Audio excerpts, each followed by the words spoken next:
आप सबन के बहुत बहुत स्वागत बाड़े। हमार चैनल, आपके चैनल और हम सबनी जना के चैनल जोना के नाम बाटे इंग्लिशम। हम पूरा प्रयास करतनी और आगे भी प्रयास करब कि रउआ सबके अंग्रेजी हम भोजपुरी के माध्यम से सिखाएं। तो चलिए आज हम आइल बनी एगो बहुत ही नया, बहुत ही खूबसूरत, बहुत ही शानदार टॉपिक के साथ जौना का नाम बाटे सेल्फ इंट्रोडक्शन फॉर स्टूडेंट।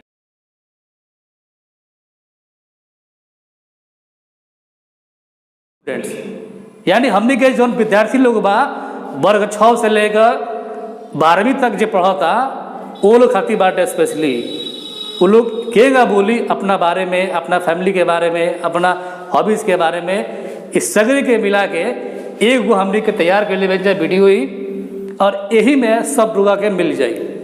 तो खासकर हमारे जितना भी विद्यार्थी लोग बाटे तन ध्यान से, बाबू लोग अब बमरी लोग तन ध्यान से जा बोर्ड पर तन देखिए लो। एक बार हम हट जाते नहीं आइए खाली तने देख लो, स्क्रीन शॉट मन करी तो ले लिया लो। ये बहुत काम के चीज़ बाटे, ठीक बा।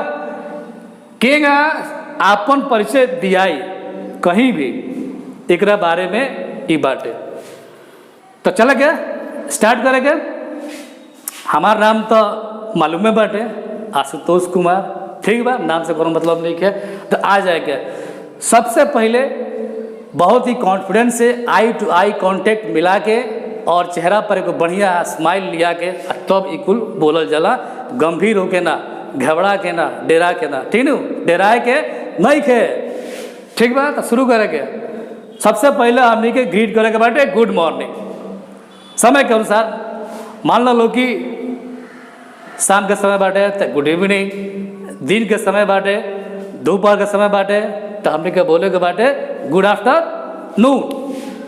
और सर या मैडम तो जरूर लगा के रिस्पेक्ट से हमने के बोले के बाटे। Good morning sir, good morning ma'am, my name is Rahul Sinha.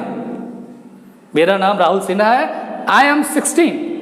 अब एक आगे बोले के नहीं कि I am 16 years old, just I am 16, मैं 16 साल का हूँ। Basically I am from Siwan Bihar. मूल रूप से हम सिवान बिहार के रहे वाला बानी, ठीक बा। But presently I live in Faridabad Haryana. लेकिन वर्तमान समय में हम कहाँ रहते नहीं तो हरियाणा में फरीदाबाद एगो जगह बा, वही रहे नहीं, ठीक बा। अब हमने के बोले के बाटे अपन पढ़ाई लिखाई के बारे में। तो I study in class 9th standard. अब बहुत लोग ऐसे गलती करला लिखला कि आई रीड इन। तो रीड का मतलब है कि कोनो चीज़, किताब, अखबार, मैगजीन हाथ में दिया गई बा, आदमी पढ़ता तो रीड हो गई। लेकिन अध्ययन करता तो करा के स्टडी कहल जी। तो I study in class 9th standard in A CBSE school.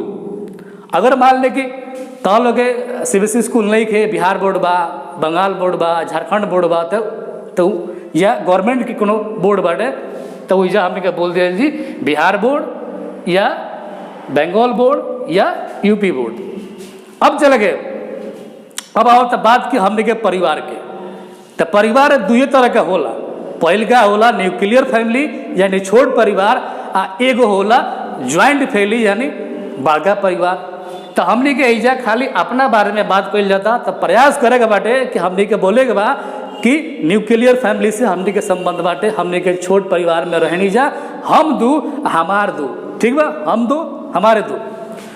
तो बोले के बाटे ऐजा आई live in a nuclear family of 5 members including me and my younger siblings. यानी कि हम जो ना छोट परिवार में रहे नहीं, उनमें 5 जना मेंबर लोग बा, 5 जना सदस्य बा। हमरों के लेके हमारा भाई बहन के भी लेके। सिबलिंग का मतलब बोला ब्रदर्स एंड सिस्टर, भाई और बहन दोनों खातिर ही कॉमन वर्ड बाटे सिबलिंग्स। अब चले गए। अब बता बेटे कि अपना पिताजी के बारे में क्या कर रही। तो माई फादर इज ए टीचर। मेरे पिताजी शिक्षक है। यदि मान लीजिए आपके पिताजी बिजनेसमैन है या दुकान किए हुए हैं या सब्जी बेचते हैं, मान लीजिए अंडा बेचते हैं, कुछ भी हैं, अगर वो अपना धंधा किए हुए हैं, आपन कोनो छोट मोट धंधा बा, बिजनेस बा, दुकाने दौरी बा, तो जब बोले के बाटे कि my father is self employed है, या टीचर के जगह पे my father is a self employed, हम ऊपर में लिख देते नहीं सेल्फ एम्प्लॉयड, यानी कि आपन काम धंधा हमारे पिताजी कर रहे, आपन खुद के बिजनेस बा, ठीक बा। अब चले गए आगे, अब बोले के बाटे कि माई मदर, अपना माता जी के बारे में भी इजा बताओ के बाटे, my mother is a home maker, house wife लोग कहत कहत पुरान हो गई, थक गई, अब खत्म हो गई बा, अब इजा बोले के बाटे home maker, my mother is a home maker, या होम मेकर के जगह पे एगो खूब बढ़िया सुंदर एगो वर्ड बाटे जो ना के कहल जाला होम मैनेजर, हम चाहे तो इजा लिख भी देते नहीं होम मैनेजर, ठीक बा। यानी हमार माता जी घर में रहली, घर दुआर संभाले ली, कौन काम धंधा ना कर ली, यदि माता जी कहीं काम करते रही तो कहल जी कि my mother is a working lady, मेरी माता जी कामकाजी महिला है।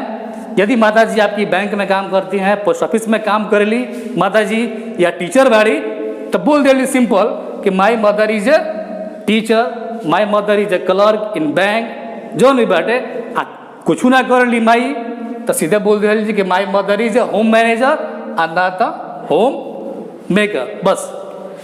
अब एक बाद हमने के बोले के बाटे माई हॉबीज, हमने के क्या क्या चीज़ के शौक बाटे, क्योंकि खेले के, कूदे के, फिल्म देखे के, गीत सुने के, नाचे गावे के, आ क्योंकि टिकटॉक पर वीडियो बनावे के भी शौक होला, ठीक बा। तो अपन अपन जोन भी शौक बाटे, ठीक बा, और आदमी के शौक होला, तो वो चीज़ ऐसा हमने के बोल देवे बाटे, ठीक बा। तो माई हॉबीज आर, हमारा हटे शौक ही, my hobbies are watching movies and playing cricket, यानी हमारा फिल्म देखे में बड़ी मजा आवाला, हम बड़ी लाइक करनी फिल्म देखे के, आ खेल कूद में हम क्रिकेट बहुत खेले नहीं, चौका चौका वाला, ठीक बा। अब इतना हमने के बोल देनी जा, अब हमने के इजा बोले के बाद लाइफ में हमने के क्या करे के बा, का हमने के गोल बा, का हमने के टारगेट बा, क्या हमने के एम्बिशन बाटे, ई लास्ट में हमने के जरूर बतावे के बाटे। तो my ambition in my life is to become an IAS officer, यानी टारगेट बड़ी बड़का बाटे, अब बहुत बड़का भी नहीं के, मेहनत से सब कुछ संभव बाटे, ठीक बा। हर केहू बन सकता, हर बच्चा बच्ची लड़का लड़की सब लोग बन सकता, जे मन से पढ़ी उहे IAS PCS कलेक्टर DM सब बन जाए, ठीक बा। अब लास्ट में इतना बोलने के बाद हमने के लास्ट में बोले के बाटे दैट्स ऑल अबाउट मी, यानी हमरा बारे में बस इतने, अब एक आगे कुछ नहीं गया, अब एक बाद बस यह रही, ठीक बा।